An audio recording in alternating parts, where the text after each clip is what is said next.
Assalamualaikum everyone. Welcome to my channel Education Arena. Hope you all are doing well. Today the topic which I am going to discuss in front of you people is a poem named as The Far Thing by Makki Qureshi. This is included in a subject South Asian Literature which is a part of BS English 7th semester. But आज का lecture start करने से पहले अगर आप लोगों ने अभी तक मेरा चैनल सब्सक्राइब नहीं किया so please do like share and subscribe my channel and press the bell icon for the latest updates. So let's start it. Makki Qureshi की जो बायोग्राफी है वो ऑलरेडी प्रीवियस लेक्चर में डिस्कस हो चुकी है. You may visit that lecture in order to get the understanding of biography of Makki Qureshi. आज के इस लेक्चर में इनकी जो पोएम है द फार थिंग उसको हम डिस्कस करेंगे. तो सबसे पहले उसकी जो स्टार्टिंग लाइन्स हैं उनको डिस्कस कर लेते हैं.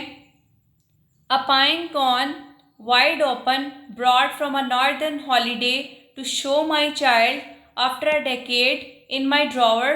I should throw it away, I suppose, a wood sculptured flower. अब इन लाइन्स के समरी को डिस्कस करते हैं. तो जो स्पीकर है वो एक पाइन कॉन को इंट्रोड्यूस करवाती है. एक सिंपल एक एवरीडे ऑब्जेक्ट है, एक सादा एक रोज़मर्रा की शय है. ठीक है. पाइन कॉन एक वुडी एक कोन शेप्ड स्ट्रक्चर होता है पाइन ट्री का जो प्रोटेक्ट करता है और डिस्पर्स करता है अपने सीड्स को और ये ट्री के रिप्रोडक्टिव ऑर्गन के तौर पर काम करता है. ठीक है.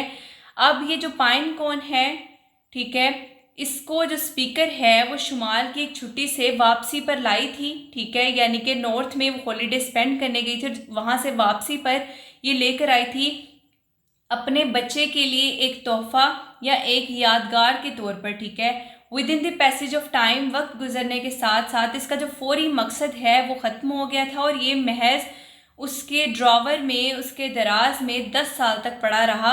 अब वो इसे फेंकने का सोचती है लेकिन वो रुक जाती है.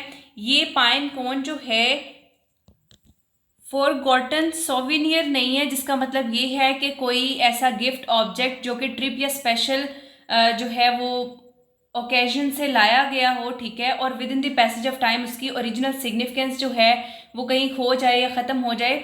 वो स्पीकर कहती है कि वो नहीं है बल्कि ये लकड़ी के तराशे हुए फूल जैसा लगता है. एक खूबसूरत शय है जो खुद कुदरत ने तराशी है. नेक्स्ट चलते हैं. The final corolla guards stamens still intact.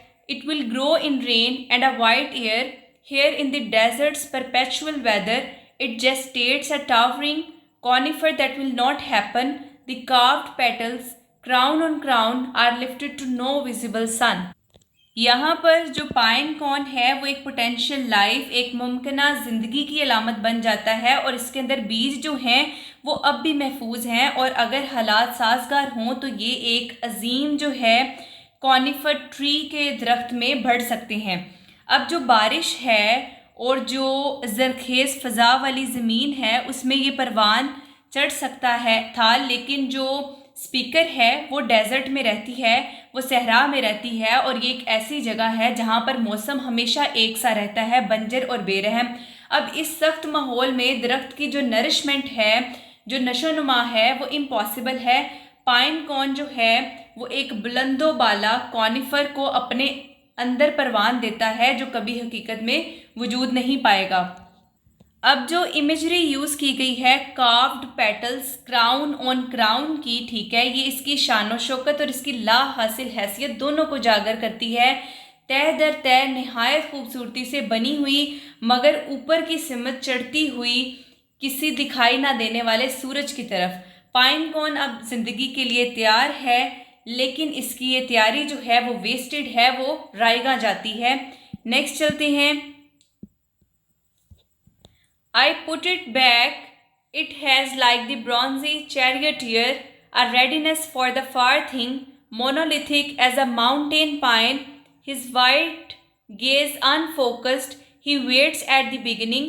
Although the horses have bolted and chariot was dust 3,000 years ago, he keeps a gambler's faith in his change of luck. अब जो स्पीकर है वो ये फैसला करती है कि वो पाइन कॉन को फेंका नहीं जाएगा बल्कि वो इसे एक नए मफहूम से भर देती है और इसका कंपैरिजन, इसका मुआजना मशहूर डेल्फी के ब्रॉन्जी चैरियोटियर के मुजस्मे से करती है. ठीक है. चैरियोटियर क्या होता है? तो ये एक इंसान होता है जो ड्राइव करता है या कंट्रोल करता है एक चैरियट को, ठीक है। चैरियट क्या है? टू व्हील्ड, ठीक है, यानी दो पहियों वाला या हॉर्स ड्रॉन व्हीकल है जो कि एंशिएंट वॉरफेयर, रेसेस और सेरेमनीज के अंदर जो है वो यूज़ होती थी। नेक्स्ट चलते हैं। अब पाइन कॉर्न की तरह वो जो मुजस्मा है वो भी अब्दी तैयारी की अलामत है। जो चैरियटियर है कांसी में जमा हुआ यानी कि ब्रॉन्जी में जमा हुआ यूं खड़ा है जैसे दौड़ के लिए तैयार हो, मगर इसके घोड़े मुद्दतों पहले गायब हो चुके हैं और जो चैरियट है वो भी 3000 बरसों के दौरान मिट्टी में मिल चुका है।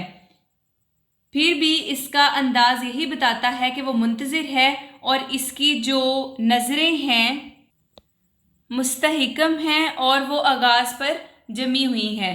अब ये जो पोएम है इस एंड्योरेंस को, इस पायदारी को एक तरह का जवारी का यकीन कहती है। गैम्बलर्स फेथ जो है वो कहती है एक ज़िद्दी गैर अकली उम्मीद कि शायद किस्मत बदल जाए, हालांकि तारीख बार बार इसके बरक्स साबित करती है।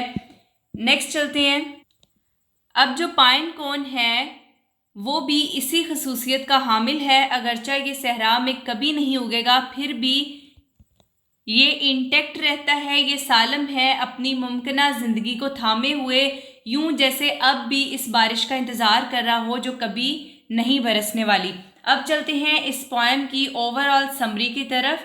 तो ये जो पोएम है मकी कुरैशी की द फार थिंग, ये एक मेडिटेशन है, एक गौर फिक्र है जो नामुकम्मल अमकानात, बर्दाश्त और ला हासिल के मुकाबिल उम्मीद के बारे में है, ठीक है। अब जो पाइन कॉर्न है वो ज़िंदगी की जो डॉर्मेंट पॉसिबिलिटीज़ हैं, ज़िंदगी की सोई हुई अमकानात जो हैं उसकी अलामत है, ठीक है। ऐसे बीज जो एक शानदार दरख्त में डल सकते थे मगर ऐसे माहौल में कैद हैं जहां नशो नुमा जो है वो नामुमकिन है। ये जो है ये एक मेटाफर है, ठीक है, उन एस्पायरेशंस के लिए, उन मेमोरीज़ के लिए, उन ड्रीम्स के लिए जो अधूरे रह जाते हैं और कभी तकमील तक नहीं पहुंचते। पाइन कॉर्न का कंपैरिजन जो है वो एंशिएंट ब्रॉन्जी चैरियटियर के साथ किया गया है और ये करके जो पोएम है अपने जो मीनिंग है उसको ब्रॉडन करती है, उसको वसअत देती है। पाइन कॉर्न और जो स्टैचू है, जो मुजस्मा है, दोनों तैयारी की यादगार बने हुए हैं। नेक्स्ट चलते हैं। वो हमेशा किसी शय के इंतज़ार में रहते हैं, वो दरख्त जो कभी नहीं उगेगा, वो दौड़ जो कभी नहीं दौड़ी जाएगी। वक्त, माहौल और तारीख तकमील से इनकार करते हैं फिर भी दोनों कायम रहते हैं। जो सब्र है, ठीक है, और इस यकीन की सूरत इख्तियार किए हुए जो द फार थिंग है, एक दूर की नाकाबिले रसाई अमकान, ठीक है। अब यूं ये जो पोएम है इंसानी वजूद के इस पैराडॉक्स को कैप्चर करती है कि नामुमकिन के सामने भी हम उम्मीद, याद और इम्कान को महफूज रखते हैं, बिल्कुल उन आर्टिफैक्ट्स की तरह जो अपना मकसद के ख़त्म हो जाने के बाद भी ज़िंदा रखे जाते हैं। सो इन शॉर्ट ये जो पोएम है ये एक पाइन कॉर्न से स्टार्ट होती है, ठीक है, जो दराज में महफूज है, फिर इसके सहरा में नामुकम्मल इम्कानात की तरफ बढ़ती है और आखिर में उस एंशिएंट चैरियटियर जो है उसके साथ अलामती रिश्ता जोड़ती है। दोनों द फार थिंग यानी उस ख्वाब के लिए जो कभी पूरा नहीं होता, उम्मीद और सब्र की अलामत बनने खड़े हैं। इसके मेजर थीम्स की तरफ चलते हैं। फर्स्ट थीम जो है इसका वो है मेमोरी एंड रिमेम्बरेंस, ठीक है, यानी कि याद और यादगार। पाइन कॉर्न जो है वो एक नॉर्दर्न हॉलीडे से एक निशानी है जो एक दहाई तक यानी कि 10 साल तक दराज में महफूज रही और ये इस बात की अलामत है कि किस तरह छोटी अशिया ज़ाती तारीख और रिश्तों को वक्त के पार संभाले रखती है, ठीक है। सेकंड इसका थीम है अनरियलाइज्ड पोटेंशियल, ठीक है। पाइन कॉर्न में ज़िंदगी के बीज मौजूद हैं मगर सहरा में ये कभी नहीं उग सकते। ये उन अमकानात और मुस्तकबिल की नुमाइंदगी करता है जो सोए रहते हैं या कभी हकीकत में डल नहीं पाते। इसका थर्ड थीम है फ्यूटिलिटी एंड डिस्प्लेसमेंट, ठीक है, यानी कि पाइन कौन एक मुख्तलिफ मौसम से ताल्लुक़ रखता है। सहरा में ये अजनबी और जो बेमहल है, जो इस हकीकत को उजागर करता है कि माहौल या जो हालात हैं कुदरती अमकानात को बेकार बना सकते हैं। इसका फोर्थ थीम है एंड्योरेंस एंड परमानेंस, ठीक है, यानी कि बर्दाश्त और पायदारी। ये जो ब्रॉन्जी चैरियटियर का स्टैचू है, ठीक है, उसकी तरह पाइन कोन भी अपने असल मकसद के हो जाने के बाद तवील अरसे तक बाकी रहता है।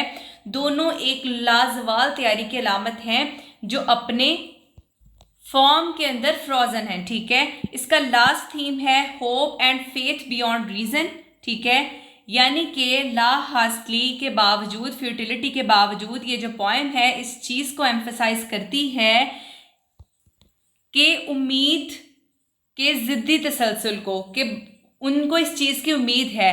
अब जो चैरियटियर का जवारी का यकीन है, यानी कि उसका गैम्बलर फेथ है, और पाइन कोन की जो खामोश इंतज़ार है वो इंसानियत के इस इनकार की अक्कासी करता है कि वो द फार थिंग यानी दूर के ख्वाब पर यकीन छोड़ दे।